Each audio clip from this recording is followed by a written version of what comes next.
मुख्यमंत्री योगी आदित्यनाथ ने गोरखनाथ मंदिर में युग पुरुष ब्रह्मलीन महंत दिग्विजयनाथ महाराज की 55वीं एवं राष्ट्र संत ब्रह्मलीन महंत अवैधनाथ महाराज की 10वीं पुण्यतिथि समारोह के उपलक्ष्य में शनिवार को श्रीमद् भागवत महापुराण कथा ज्ञान यज्ञ के शुभारंभ कार्यक्रम में भाग लिया। इस अवसर पर मुख्यमंत्री एवं गोरक्षपीठाधीश्वर योगी आदित्यनाथ ने कहा कि श्रीमद् भागवत महापुराण की कथा सत्य और जीवन के रहस्यों को समझाने वाली कथा है। यह सफलता के चरम उत्कर्ष और जीवन के परम सत्य तक पहुंचने की कथा है। हमारे जीवन की दैनिक पारिवारिक, सामाजिक और व्यवहारिक घटनाएं श्रीमद् भागवत कथा के इर्द गिर्द घूमती दिखाई देती हैं। उन्होंने कहा कि श्रीमद् भागवत महापुराण मोक्ष ग्रंथ है। मोक्ष का अर्थ केवल जीवन से मुक्ति तक सीमित नहीं है। मोक्षदायी भागवत कथा का अर्थ व्यक्ति जिस क्षेत्र में हो उसमें पारंगत होने, उसके रहस्यों को जानने और सफलता के चरम पर पहुंचने की कथा से है। मुख्यमंत्री ने कहा कि श्रीमद् भागवत कथा और भगवान श्री राम की लीला से जुड़ी कथाएं सनातन जनमानस में अत्यंत लोकप्रिय हैं। सनातन धर्म के इन दो देवों श्री राम और श्री कृष्ण ने जनमानस को जितना प्रभावित किया है उतना व्यापक दृष्टांत पूरी दुनिया में कहीं और नहीं मिलता है।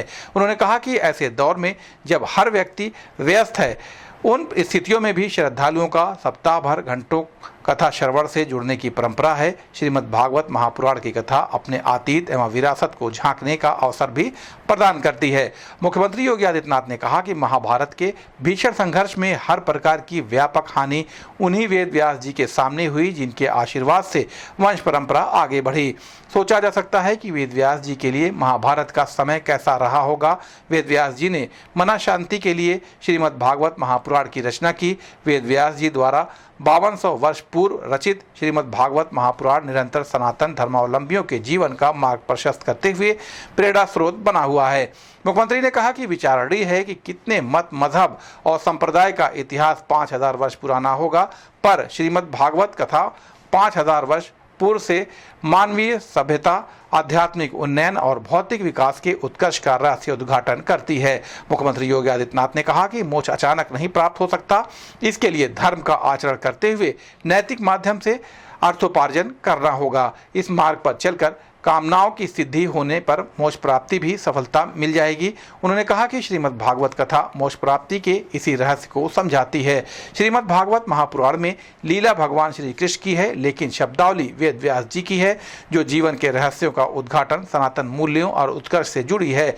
मुख्यमंत्री योगी ने कहा कि सनातन में यह अक्षुण्ण मान्यता है कि धर्म केवल उपासना विधि नहीं है। पूजा पद्धति धर्म का एक हिस्सा हो सकता है, लेकिन संपूर्ण धर्म नहीं हो सकता।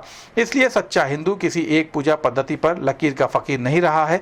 मुख्यमंत्री ने कहा कि जिस धर्म सनातन में इतनी व्यापकता हो, जीवन के उतार चढ़ाव को संभाव से वही देख सकता है।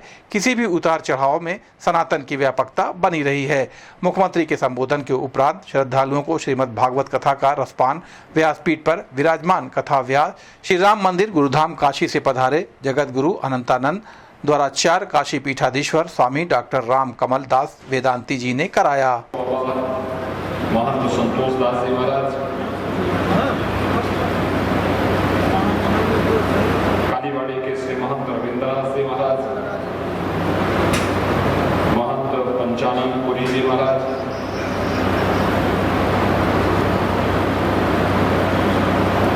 इस पूरे कार्यक्रम में जो हमेश यहाँ पर संतों की सेवा के साथ जुड़े हैं, मंदिर के प्रधान पुजारी योगी कमलनाथ जी, सभी पूज्य संतजन, यजमानगण, श्रद्धालुजन, उपस्थित भक्तजन, मैं सबसे पहले आप सबकी ओर से, गोरखपुर वासियों की ओर से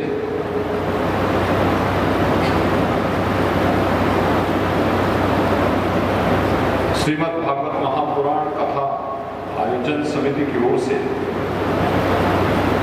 कथा व्यास श्रीमद् जगत गुरु द्वाराचार्य पूज्य स्वामी डॉक्टर राम कमल दास वेदांती जी महाराज का मैं कथा शुभारंभ के अवसर पर आप सभी श्रद्धालुजनों, यजमान और अन्य सभी भक्तों की ओर से हृदय से स्वागत करता हूँ और वंदन करता हूँ। जो यहाँ की श्रद्धालुजनों का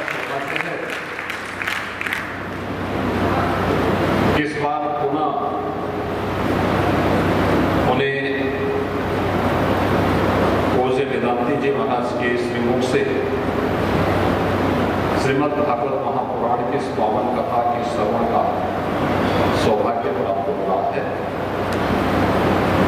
पूज्य संतों के सानिध्य में प्रतिवर्ष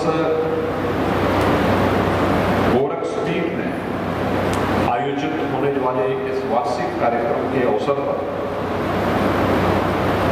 जब गोरक्षपीठ के पूज्य आचार्य ब्रह्मलीन महंत दिग्विजयनाथ जी महाराज,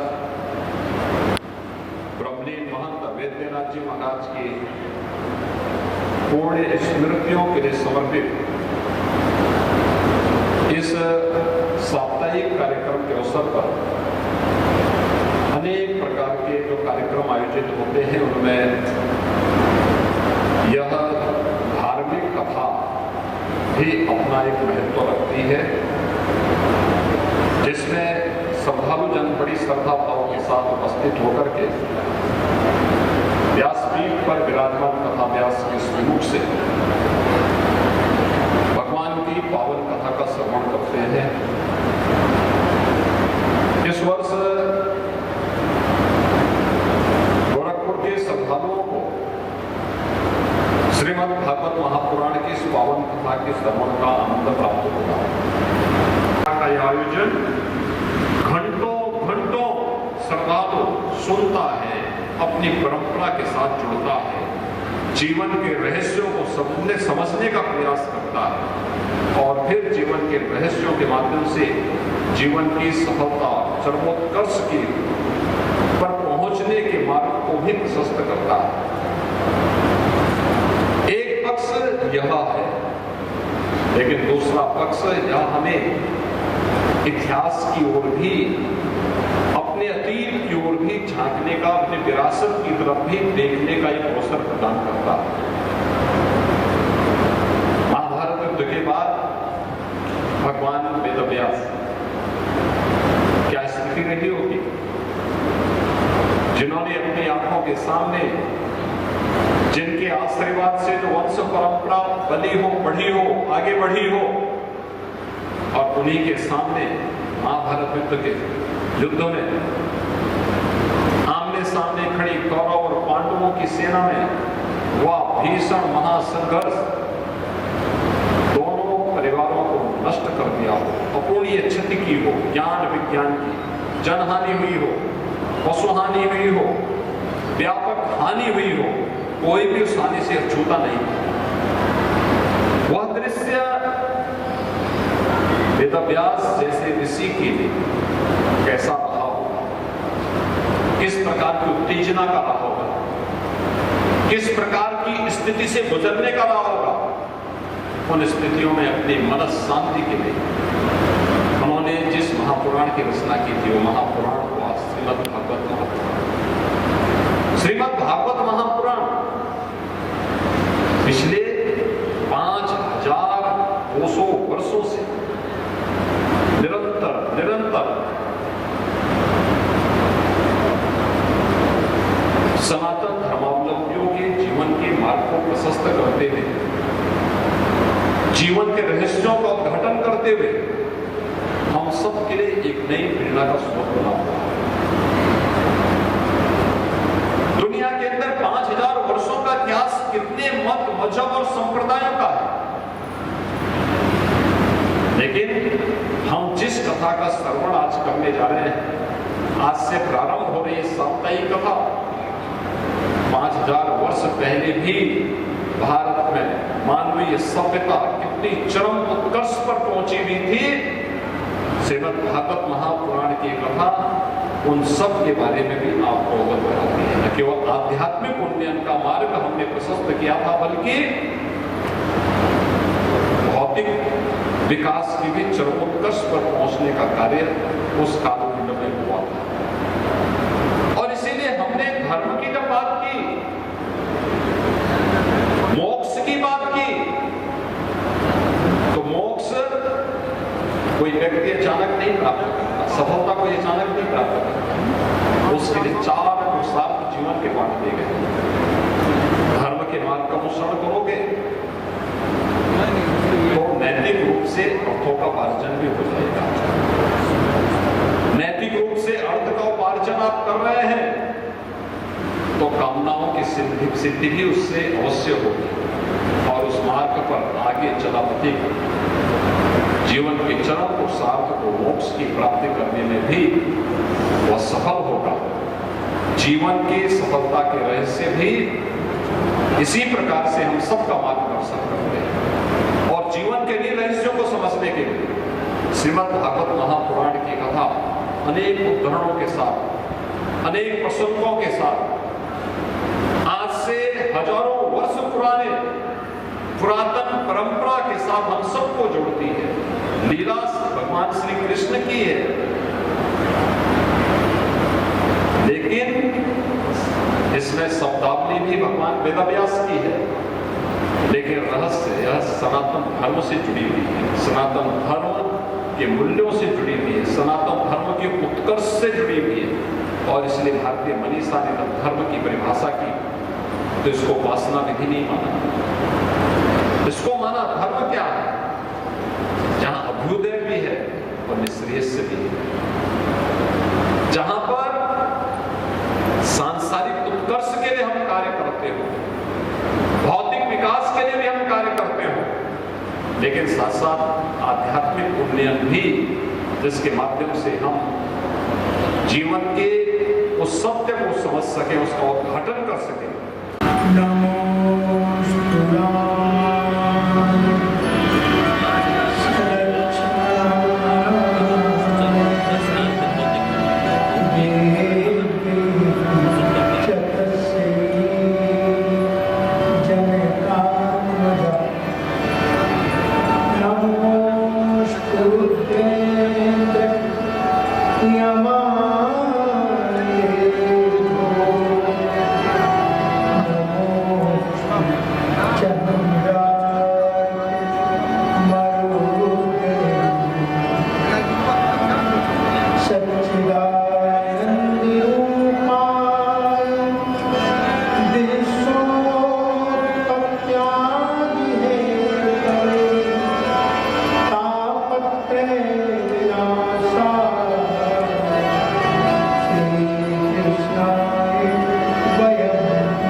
कहाँ जाओगे? स्वकर्मा तुम बचो सिद्धि विद्युत मानवा।